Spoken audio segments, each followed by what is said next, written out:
Hello, my name is Kate Lester and I'm going to give you my informative speech.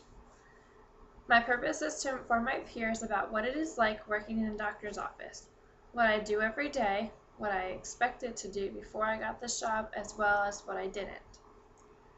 I recently got a job working in a doctor's office, and not just any doctor's office, a podiatrist or a foot doctor. Before working as a medical assistant, I worked in the restaurant industry as a hostess while taking college courses. At that point, I was just trying to figure out what was next for me. I knew if I stayed working as a hostess, I wouldn't get anywhere in life. I had always thought about how cool it would be to work in some sort of office, and then I started to think about working in a medical or doctor's office. Thinking to myself, it would probably be smooth sailing and easy. I would just have to answer the phone and make some appointments. Little did I know how involved it would be. For the next few minutes, I'll talk about the ins and outs of working in a doctor's office. I will explain my everyday duties, the doctor's routine as it applies to a medical assistant, and the process of learning and training. I will also share with you some of my personal experiences with working in the office. I'll start by explaining how things work in our office. Because the practice is owned by a single doctor, she determines my schedule. A typical week in the office has some days with patients and some days without. In our office, Mondays, Wednesdays, and some Fridays are days with patients. The Fridays that we are working are half days. Work isn't done is on the weekends, which is definitely a plus. In any doctor's office, there are certainly duties that have to be done. In our office, we do these things as well as taking care of responsibilities specific to a podiatrist. Days with patients in our office can be very busy. There are some tasks that all medical receptionists have to do. The PCI Health Training Center lists typical responsibilities for any medical office. These are things like greeting patients, answering the phone, booking appointments, and taking copays. All the things you expect for a receptionist to do. Some duties I have are more specific to a podiatrist's office. These start with taking the patients back and having a conversation with them. Here I learn the reason for their visit, some of their medical history, and make them feel comfortable. Some patients need assistance with taking their shoes and socks off. Occasionally, a small surgery like a phenol and alcohol procedure has to be done in the room and must be prepared with all the right instruments. Once the doctor has finished with the patient, they are helped again and moved to the front desk. The room has to be cleaned and set back up to handle the next patient. Certain patients who come in that are new or have a new injury will require x-rays to be taken. Once the paperwork has been taken care of, the patient is given slippers and taken back to the machine. The patient then has to go through very specific positions to make sure the x-rays are properly developed. Each part takes different views and a certain amount of shots. Finally, the shots are taken into the developing room so they can be interpreted. Days without patients are down days. They are days that are a little bit more relaxed but are still very busy. Even though we don't have patients, there is still a lot to be done. In order to be ready for the next day patient, each patient is called and confirmed their appointment. This is good to do before getting the charts ready in case there are any cancellations. When calling to confirm the patient, the scheduled list is checked to see when they are coming in and what for.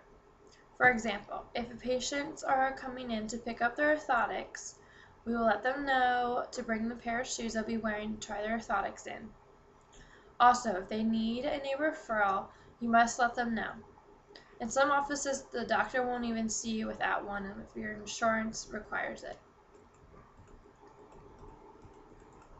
After calling, the next thing to do is pull charts. Pulling charts means finding the appropriate files of the patients and preparing them for their visit. The charts have to be written up and put in chronological order. This requires focus and close attention. When you write them up, there are things you need to look for, like making sure the count number and the name matches up on the printed schedule. Once everything is done, the entire office gets a good cleaning and be ready for the following day. Clearly, there is a lot involved with being a medical assistant. Really, no 2 days are alike. I came into this job with certain expectations. Some of these were met, but I found there was a lot more to it. The typical picture of a receptionist is someone sitting behind the desk, answering the phone and greeting people. That's what I imagined too before I became one. There were some things that I knew would be part of the job. One thing I expected was a relationship with the patients. As a hostess, my interactions with the customers were more detached. I knew that in a doctor's office there would be different. I would have a personal relationship with the patients. As a receptionist, I knew I would be doing typical desk work like pulling charts and answering the phone. I expected our patients to vary in all ages, but the majority of our patients are elderly, with a good amount of adults and very few young kids. I also didn't expect to see a lot of familiar faces. Occasionally, family or friends of family come into the office. After having the job for some time now, I can say that the reality of being a medical assistant is different from my expectations. The biggest realization I've had was how involved I'd be with the different medical operations. I'm responsible for taking x-rays, being present for surgery consults, cleaning medical instruments, and setting up for casting orthotics. None of these things were on my list of expectations. Even the receptionist duties I knew I would be doing were more complex. I have to do more than just check files. I have to actually write them up and responsible for being absolutely correct. Also, I didn't expect to come so close with my coworkers and the patients. I can relate to the patients on a personal level whenever they visit the office. These relationships have been one of my highlights in working in the podiatrist's office. I have found that there are certainly pros and cons to my job. The best part about working in the office is the bond that I have formed with my coworkers. Both of their assistants makes working in the office a fun experience. Also, being able to get to know the patients is great. There are some very nice benefits to working in a doctor's office. First of all, the pay is great. On average, according to the Bureau of Labor Statistics, receptionists working in a physical office make $12.71 an hour. Other benefits is health insurance, which a lot of doctors provide to those who work in the office. Sick days and paid vacation aren't too bad either. Another plus in the location of the office. In my case, it's a short drive with little to no traffic. This made even better for the fact that the hours are great. Not every part of the job is exactly lovable, though. Working a podiatrist is not the faint of the heart. There are some squeamish situations, like some of the surgeries and cleaning some of the left behind toenails that can be very disgusting. One of the most difficult parts of working in the office, interacting with a tough doctor. Some doctors have the attitude of it's my way or the highway. Doctors can be perfectionists, which makes them hard to work with.